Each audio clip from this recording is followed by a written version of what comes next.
Social media में viral हो रहा ये भारत जोड़ो यात्रा का पम्फलेट है, जिसमें कमलनाथ, नेता प्रतिपक्ष गोविंद सिंह के साथ दिग्विजय सिंह भी नजर आ रहे हैं। पहली नजर में ये तस्वीर सामान्य है और इसमें कुछ भी गलत नहीं है। बावजूद इसके ये पम्फलेट एमपी की सियासत में खूब सुर्खियां बटोर रहा है और सियासी गलियारों में इसके कई मायने भी निकाले जा रहे हैं। इसकी वजह जानने के लिए आपको 2 दिन पहले दिग्विजय सिंह की चिट्ठी पर नजर डालनी चाहिए। दरअसल दिग्गी राजा ने कमलनाथ से अनुरोध किया था कि राहुल की भारत जोड़ो यात्रा के ऑफिशियल बैनर पोस्टर में उनकी तस्वीर न लगाई जाए, लेकिन मनाही के बाद भी उनकी तस्वीरें छापी गयी। फिलहाल वायरल पंफलेट ने पार्टी के भीतर नई बहस को जन्म दे दिया है, तो बीजेपी को बैठे बिठाए मौका मिल गया है।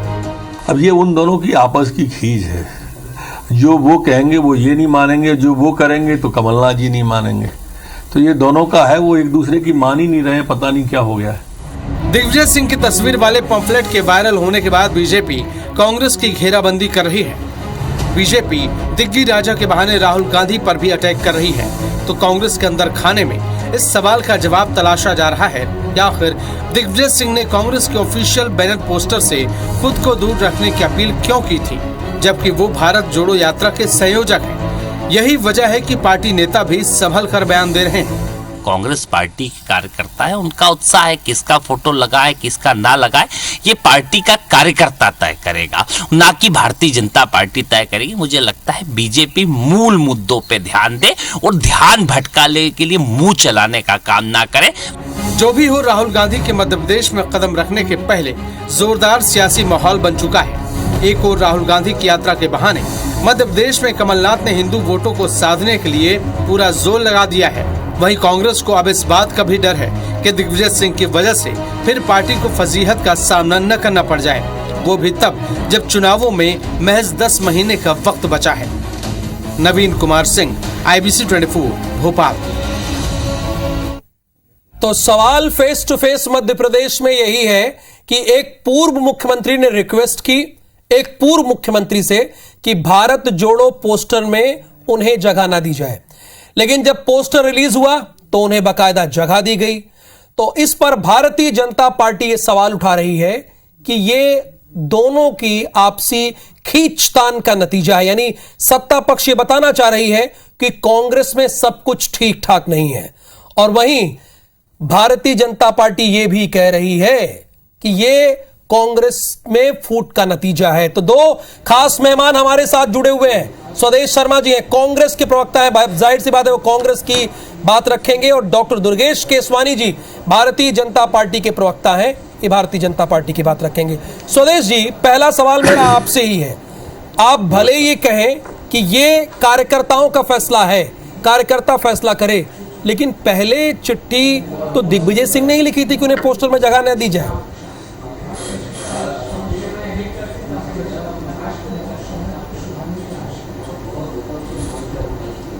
राहुल जी, कांग्रेस में आंतरिक लोकतंत्र पूरी तरह से कायम है, ये आपको अभी राष्ट्रीय अध्यक्ष के चुनाव में दिख गया होगा।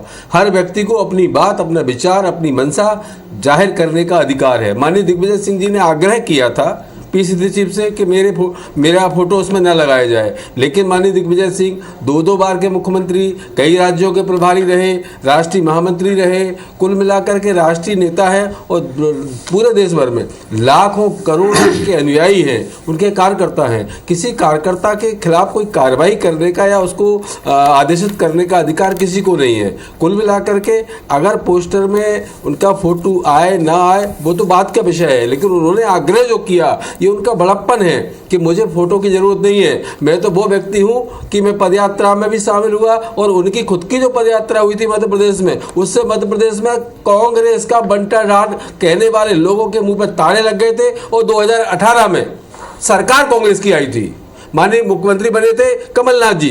तो कुल मिलाकर दिग्विजय सिंह जी को इतना हल्के में लिया जाना भाजपा के लिए बहुत भारी पड़ने वाला है 2023 के चुनाव में, इसलिए वो दिग्विजय सिंह चिल्लाती रहती है, उनके चिल्लाने से कोई फर्क पड़ने वाला नहीं है। बिल्कुल, चलिए, अब जैसा कि face to face Madhya Pradesh का ये नियम है कि हम पहले अपने मेहमानों को 2 मिनट देते हैं, लेकिन आपने 51 सेकंड बचा लिए, यानी अपनी बात 51 सेकंड पहले खत्म कर दी। शुक्रिया आपका। दुर्गेश जी, ये तो उनकी पार्टी का बड़प्पन है। उन्होंने कहा कि ये हमारे नेता का बड़प्पन है और हमारे यहाँ आंतरिक लोकतंत्र है, इसलिए सभी को अपनी बात रखने का हक है। लेकिन आपको ये फिर क्यों लगता है कि ये फूट का नतीजा है? देखिए राहुल जी, जो बड़प्पन वाली बात कह रहे हैं तो उस पर मेरे को एक दो कुछ पंक्तियां याद आ गई। बड़ा हुआ सो क्या हुआ, जैसे पेड़ खजूर, पंथी को छाया नहीं, फल लागे अति दूर। तो निश्चित रूप से दिग्विजय सिंह जी के लिए यह बिल्कुल फिट इसलिए बैठता है क्योंकि कभी वो सुर्खियों में रहने के लिए कभी बोलते हैं कि मेरा पोस्टर मत लगाना, जब वो आग्रह करते हैं, और कार्यकर्ता जब अनुशासनहीनता करते हैं तो उनके जो प्रवक्ता और जो विधायक अभी बयान दे रहे थे कि पोस्टर कार्यकर्ता की मर्जी होती है, ये होता है। तो मुझे लगता है कि कहीं पे भी इस जो यात्रा के जो वो रूट मैप बनाने वाले दिग्विजय सिंह जी, मुझे लगता है कि सबका ध्यान भटकाने के लिए ये बातें करते हैं। और दिग्विजय सिंह जी भली बात ही जानते हैं कि कैसे सुर्खियों में बना रहना है। कभी वो बोलते हैं कि मैं चुनाव में नहीं जाऊंगा क्योंकि मेरे को देखकर वोट कट जाते हैं। अब पोस्टर की बात करते हैं, कभी आतंकवादियों को जी कहते हैं, कभी क्या, मतलब कुल मिला के दिग्विजय सिंह जी सदैव से ये चाहते हैं कि जो वो सुर्खियों में बने रहें। उनको इस चीज़ की निश्चित रूप से आज भारत जोड़ो यात्रा दूर रह के सिर्फ आज हम लोग दिग्विजय सिंह पे चर्चा इसलिए कर रहे हैं कि दिग्विजय सिंह जी ने सबका ध्यान इस तरफ डाइवर्ट कर दिया, उस तरफ ध्यान नहीं जाए, क्योंकि वो यात्रा फ्लॉप यात्रा है। उसमें लोग पहुंच नहीं रहे हैं। इसी वजह से सभी प्रदेशों के उनके मुख्यमंत्रियों को कॉल करने का काम किया जा रहा है। तो मुझे लगता है कि जो इस यात्रा की हवा निकल चुकी है, और आज हम इस दिग्विजय सिंह जी, श्रीमान बंटाधार जी पे हम बात कर रहे हैं, तो मुझे लगता है कि ये निश्चित रूप से इस ओर इंगित कर रहा है कि यात्रा में दम खत्म हो चुका है। बाकी दिग्विजय सिंह जी, जैसा स्वदेश जी बता रहे थे, वरिष्ठ नेता हैं, इतनी जगह रहे हैं, तो उनको सब चीजें मालूम है कि क्या मेरे लिखने से, क्या मेरे बोलने से होगा। वो जनता में वही मैसेज छोड़ते हैं, वो सुर्खियों में बने रहे। आज हम दिग्विजय सिंह जी की वजह से डिबेट कर रहे हैं राहुल जी, यही कारण है कि उनकी जो ये बातें हैं, उनकी जो शिकूफे बार बार कभी छोड़े जाते हैं, वो उसके इर्द गिर्द रह के अपने आप को कैसे अपनी महिमा मंडन की आपका जाए। समय अब एक समाप्त पूर्व होता है, मुख्यमंत्री दूसरे पूर्व जी, इन दोनों की लड़ाई भी बहुत मौके आएंगे सर, मध्य प्रदेश बहुत मौके आएंगे आगे, तो निश्चित बहुत मौके आगे एक बार फिर वो सर। लेकिन माफी चाहूंगा sir, face to face Madhya Pradesh का एक नियम है, शुरुआत में मैं 2 मिनट देता हूं। हमारा न्यूज चैनल शुरुआत में दोनों मेहमानों को 2 मिनट देते हैं सर, प्लीज। राहुल जी, एक चीज पहले मैं क्लियर कर दूं, हम दिग्विजय सिंह के लिए बहस नहीं करने के लिए बैठे हैं, हम जनता के लिए बहस करते हैं। क्योंकि चाहे भारतीय जनता पार्टी हो या कांग्रेस, दोनों कहती है कि हम जनता के हित के लिए काम करेंगे। तो जब दो परिवार में ही ये सब कुछ है, तो वो जनता के लिए क्या काम करेंगे, ये बीजेपी का कहना था। बहस इसलिए है। स्वदेश जी, आप अपनी बात रखिए। देखिए राहुल जी, जैसा कि भारतीय जनता पार्टी के प्रवक्ता ने अभी कहा, ये वही दिग्विजय सिंह है जो 10 साल रह करके, माननीय दिग्विजय सिंह ने जो बुनियाद खड़ी की थी, जो शिलान्यास किए थे, जो योजनाएं तैयार की थी, उनके फीता काटने के अलावा कोई काम नया मध्य प्रदेश की सरकार ने नहीं किया 18 वर्ष शासन का करने के बाद भी। आज हम देख रहे हैं कि मासूम बालिकाओं की इज्जत से खेला जा रहा है। 18 साल इनकी सरकार को हो गए और 18 साल की बच्चियां, मतलब 18 साल से कम उम्र की अबोध बालिकाओं के साथ ऐसे दुष्कर्म हो रहा है उनके साथ कि देखा नहीं जा सकता, कहा नहीं जा सकता, सुना नहीं जा सकता। कुल मिलाकर के अगर दिग्विजय सिंह जी की बात करो तो पंचायती राज की स्थापना मध्य प्रदेश में सबसे पहले दिग्विजय सिंह ने की थी, क्योंकि ये सपना था राष्ट्रपिता महात्मा गांधी का। महात्मा गांधी ग्राम स्वराज योजना की कल्पना की थी उन्होंने। राजीव गांधी ने पंचायती राज की तैयार किया प्लान तैयार करते ही दिग्विजय सिंह ने लागू किया। और उससे क्या हुआ फायदा, हमारे ग्रामीण स्तर पर पंचायत को सत्ता का विकेंद्रीकरण हुआ, पंचायत स्तर तक सरकार पहुंची, सरपंचों को पावर, पंचों को पावर, जनपद सदस्यों को पावर, जनपद अध्यक्षों को पावर, जिला पंचायतों को पावर, सबको पावर। दुर्गेश जी, एक गांव में आप बंटाधार कहते हैं, स्वदेश जी कह रहे हैं कि वो तो आपका बेड़ा पार लगा रहे हैं। ये वही दिग्विजय सिंह है। देखिए, कहीं बेड़ा पार नहीं लगा रहे हैं। हाँ। ये जिस बुनियादी सुविधाओं की बात कर रहे हैं, इसीलिए दिग्विजय सिंह जी को बंटाधार कहा जाता है कि न वो मध्य प्रदेश में सड़क दे पाए, न बिजली दे पाए, न पानी दे पाए। यही कारण था कि उनकी सरकार चली गई। उसके बाद जनता से जो हमने संकल्प किए, जो वादे किए, उसको निश्चित रूप से जनता ने सराहा और आज तक सराह रही है। अरे रही बात देखिए, अरे देखिए दुर्गेश जी, मेरे भैया अभी आप कह रहे थे 2023 के चुनाव दिग्विजय सिंह के साथ लड़ेंगे, तो क्या होगा? दिग्विजय सिंह चैनल बहुत बड़ा चैनल है, अभी इन्होंने एक बात देख रही है। राहुल जी, देखिए ये बताएं प्रकृति का नियम है, परिवर्तन होते हैं। आप कहाँ थे? 2 सीटों पर थे लोकसभा में, ये झूठ आपके पास क्या था? लेकिन आज आप कहाँ पहुंच गए? और कल आपको कांग्रेस की बड़ी पार्टी कल आपको फिर पहला उठा के चलने की स्थिति आने वाली है। और आपको सबसे भारत जोड़ो यात्रा सही है, सबसे तकलीफ आपको राहुल गांधी सही है। राहुल गांधी की पदयात्रा एक ऐसी पदयात्रा है, भारतीय जनता पार्टी का कोई भी संपत्ति व्यक्ति अगर ऐसी पदयात्रा निकाल दे तो मैं राजनीति छोड़ दूं। आपके पास नहीं है कोई ऐसा नेता, आप घर में बैठे प्लान कर सकते हैं, आप एसी में बैठ के प्लान कर सकते हैं, लेकिन जमीन पर भारत को, असली भारत को देखना, उसके साथ जुड़ना, उसके साथ बैठना, उनकी तकलीफों को सुनना और भारत को जोड़ने का काम जो राहुल गांधी ने किया, भारतीय जनता पार्टी के पेट में दर्द है। भारतीय जनता पार्टी दिन रात परेशान है। भारत जोड़ो यात्रा से तस्वीर बदलने वाली है। उनको ये पता है कि 2014 से जो आपने किया। चलिए एक मिनट स्वदेश जी, डॉक्टर दुर्गेश जी, एक मिनट सर, एक मिनट दुर्गेश जी, स्वदेश जी का कहना यह है कि भारत जोड़ो यात्रा इतनी लोगों के बीच पॉपुलर हो रही है कि उससे तस्वीर बदलने वाली, इसीलिए आप घबरा गए हैं। वो ये कह रहे हैं, ये अपनी बात रख रहे हैं। देखिए कांग्रेस के सभी नेताओं को मुंगेरी लाल के हसीन सपने देखने का शौक सा हो गया है। ये यात्रा निकालने की जरूरत क्या पड़ गई राहुल जी? कौन सा भारत कहीं से टूटा हुआ है जिसको आप जोड़ने की बात? अरे अभी हाल आप विशेष वर्ग की बात करने लगोगे। अरे मेरे को जवाब देने दीजिए, ये डिबेट खराब करेंगे, आदिवासियों को कुल मिलाकर के ये जो बातें कर रहे हैं बढ़ जाना, राहुल जी सत्ता का अधिकार भी खत्म हो गया। बातें कर रहे हैं, अपनी आवाज उठाए का मूल चरित्र है, भाई को भाई से लड़ाने का काम कर रहा है। बलात्कार की बात करें एक तो भाजपा के विधायक की राजनीति करते हैं और ये उसी का समर्थन कर रहे हैं।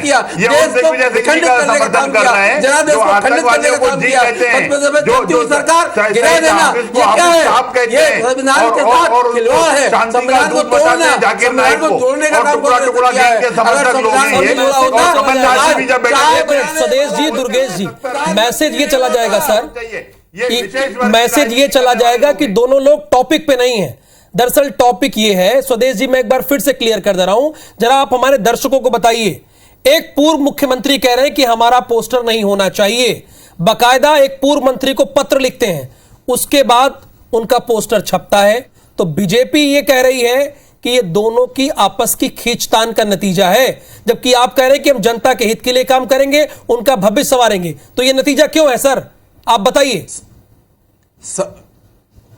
ठीक है, मैं जवाब दे लूं। हाँ, मैं उम्मीद करूंगा कि मेरे साथी प्रवक्ता सुनेंगे पूरी बात। 2018 के विधानसभा चुनाव में अमित शाह जी भाजपा के अध्यक्ष हुआ करते थे। भोपाल में आकर के उन्होंने कहा था अब की बार 200 पार, और हर क्या हुआ? कांग्रेस की सरकार बनी, माननीय कमलनाथ जी मुख्यमंत्री बने, सरकार गिराई। इन्होंने संविधान का और जनादेश का खंडन किया। इस खंडन को क्या कहते हैं? देश को तोड़ने कहते हैं। जब संविधान टूट जाएगा देश कहां बचेगा? देशवासियों से देश है, आज देशवासी परेशान है। वर्ग विशेष की बात जरा ये क्लियर कीजिए, एक मिनट ये क्लियर कीजिए कि दोनों में खींचतान है या नहीं। दुर्गेश जी एक मिनट में आ रहा हूं ना, दोनों में खींचतान है या नहीं? आप अमित शाह पे पहुंच जा रहे हैं, बार बार अमित भाई शाह पे पहुंच जा रहे हैं, क्योंकि बीजेपी ने ये कहा है डंके की चोट पर कि दोनों में खींचतान है। नहीं, मैं वही कह रहा था, लेकिन हमारे साथी राहुल जी, अभी हमारे प्रवक्ता साथी ने इंटरप्ट किया, इसलिए बात पूरी नहीं आ पाई सामने। बात यह थी कि अमित शाह ने कहा अब की बार 200 पार, लेकिन नहीं हो पाया। ये सब नहीं हो पाया। क्यों नहीं हो पाया? क्योंकि माननीय कमलनाथ जी के नेतृत्व में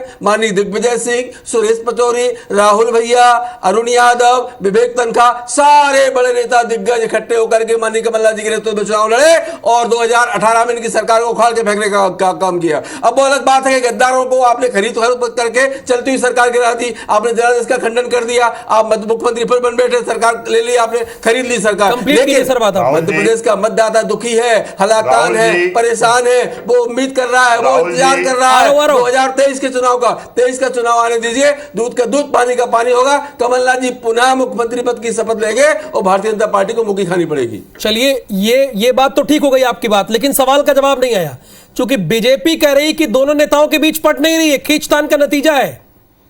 ये तो पहले क्लियर कर दीजिए आप। राहुल जी, बीजेपी कह रही है, लेकिन देखिए सच्चाई ये है कि माननीय कमलनाथ जी के नेतृत्व में सारे बड़े नेता एक साथ एक झंडे में काम कर रहे हैं, और काम ही नहीं कर रहे, नहीं तो अभी नगर निगम के चुनाव हुए लेटेस्ट, दुर्गेश जी, एक भी नगर निगम, दुर्गेश जी कोई खींचतान नहीं है, सब साथ में खड़े, अगर हम इकट्ठे सब ना साथ होते में खड़े, तो आप मुद्दा बना रहे हैं, ये वो कह रहे हैं। एक मिनट सर, दुर्गेश जी देखिए राहुल जी, पूरे प्रदेश ने देखा, पूरे देश ने देखा, जब दिग्विजय सिंह जी शिवराज जी से मिलने जाना चाह रहे थे, दोनों नेता सड़कों पर बैठे थे, और सड़क पर जब दिग्विजय सिंह जी ने कहा कि क्या मैं शिवराज जी से नहीं मिल सकता हूं, तो कमलनाथ जी ने कहा इट्स ट्रू, आपको मेरी परमिशन लेके मिलना पड़ेगा। और जब आज उन्होंने एक पत्र कमलनाथ जी को लिखा, यहाँ तो कांग्रेस के कार्यकर्ताओं में हवाओं की बातों से काम नहीं चलने वाला, अनुशासन नहीं है, आप ये मुद्दों से भटकाने के लिए इस तरह के सभी को मेरी बात आ जाने दीजिए, ताकि मुख्य मुद्दे से जनता का ध्यान हट जाए, स्वदेश जी, मैंने आपको बहुत मौका दिया, प्लीज उनकी बात भी आ जाने दीजिए, उनकी बात आने दीजिए। दुर्गेश जी बोलिए। मना करने के बाद भी राहुल जी, जब अगर एक पूर्व मुख्यमंत्री को पत्र लिखता है, अपने प्रदेश अध्यक्ष को पत्र लिखता है कि मेरा फोटो नहीं होना चाहिए, उसके बाद कार्यकर्ताओं कैसे गुस्ताखी कर सकते हैं? यहाँ तो कांग्रेस में अनुशासन नाम की कोई चीज नहीं है, जो यहाँ फिर जो उनकी जो आपसी लड़ाई है, आपसी रंजिश है, वो निश्चित रूप से दिख रही है, फिर से दिख रही है एक बार फिर से।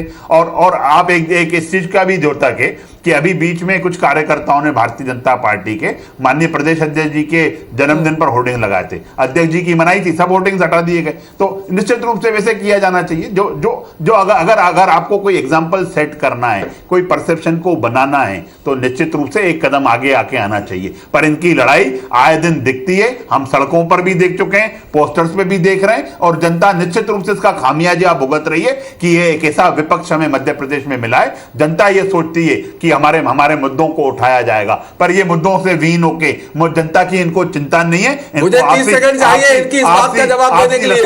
आईबीसी के दर्शक जान लें 45 सेकंड आप चुप रहेंगे, 45 सेकंड दूंगा सर। हाँ, 2023 में दिग्विजय सिंह जी को फेस बता रहे हैं, तो 2023 में ये दिग्विजय सिंह जी को अभी डिबेट में कहा कि वो फेस हैं, बड़े नेता हैं, तो निश्चित रूप से पार्टी को क्लियर करना चाहिए कि आपसी खींचतान की वजह से इन्होंने यहाँ पे उनको फेस बता दिया। लोग कमलनाथ की बात कर रहे हैं, कमलनाथ जी बोल रहे हैं 23 का चुनाव हम लड़ेंगे, मेरे नेतृत्व में लड़ेंगे। तो मुझे लगता है कि कांग्रेस में जो ये लड़ाई का जो सिलसिला चल रहा है, वह फिर एक बार पोस्टरों के माध्यम से दिखने लगा है। ठीक है स्वदेश जी, आपसी लड़ाई एक चीज और अनुशासन की कमी, ये आरोप है भारतीय जनता पार्टी का।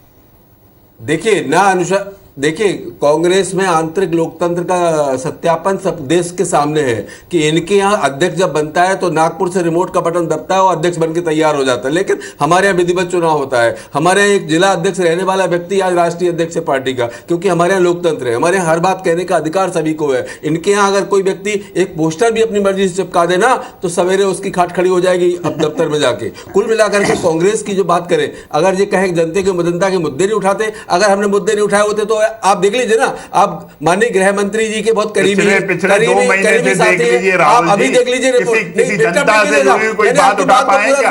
हमने आपकी बात को पूरा सुना। हो गए आपके 40 सेकंड हो गए। आप विषय नहीं समझ पा रहे हो, आप डिबेट का विषय नहीं समझ पा रहे हो, आप इधर उधर जाके बात कर रहे हो। अरे आपको ये बताओ ना, दिग्विजय सिंह जी पे बात करो, दिग्विजय सिंह जी पे बात हो रही है, इस पे जवाब दो। दिग्विजय सिंह जी की बात तो कर रहा हूं, डरे हुए हो, कमलनाथ जी नाराज नहीं हो जाए। चलिए sir, face to face Madhya Pradesh की इस बहस को यहीं पर विराम देते हैं। ये कमलनाथ दिग्विजय सिंह की खींच है या भारतीय जनता पार्टी से मुद्दा बना रही है? जाहिर है face to face Madhya Pradesh के जरिए इन दोनों प्रवक्ताओं ने जो जवाब दिया उससे आपको जवाब मिल गया होगा। धन्यवाद दुर्गेश केसवानी जी और धन्यवाद स्वदेश शर्मा जी आपका।